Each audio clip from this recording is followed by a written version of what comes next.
O, ayan. Time check. Ano oras na?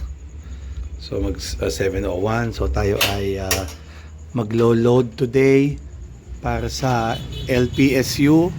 Ang aming release point supposed to be on Sunday ay Matnog.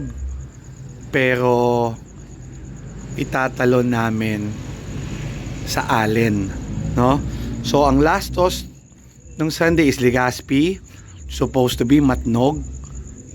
So hindi na Matnog, Allen. So medyo malaki yung jump ng ibon namin, no? From 2 something to 300 something. Yan. So kukuhanin natin ang mga ibon.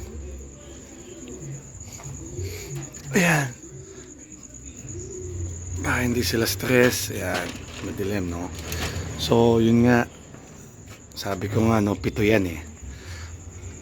So medyo hindi maganda pa uwi ko. Kulang ako ng 3. Ito sila.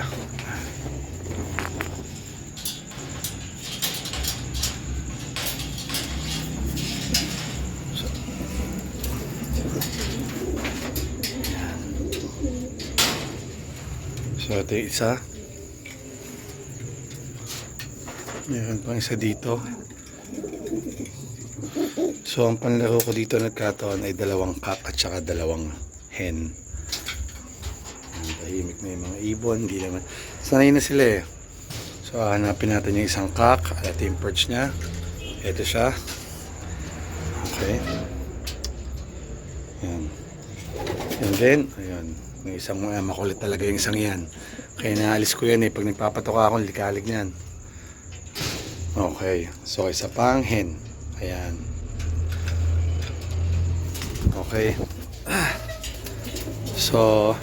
So far, nakita ko naman yung update, no, ng club.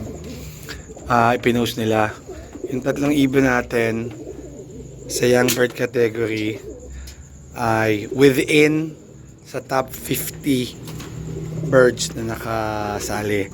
Hindi ko na nakikita kung ilan pa yung complete clacking eh, no. Pero hopefully mag-improve pa, tumas pa tayo. Ayan, counting swerte.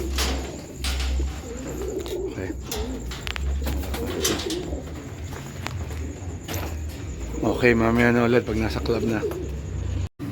Okay, 7:13. Lalaki na tayo. Ito yung second time ko na makakapag-load sa main.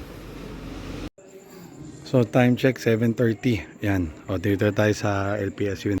So ito yung ibon natin. Load na tayo.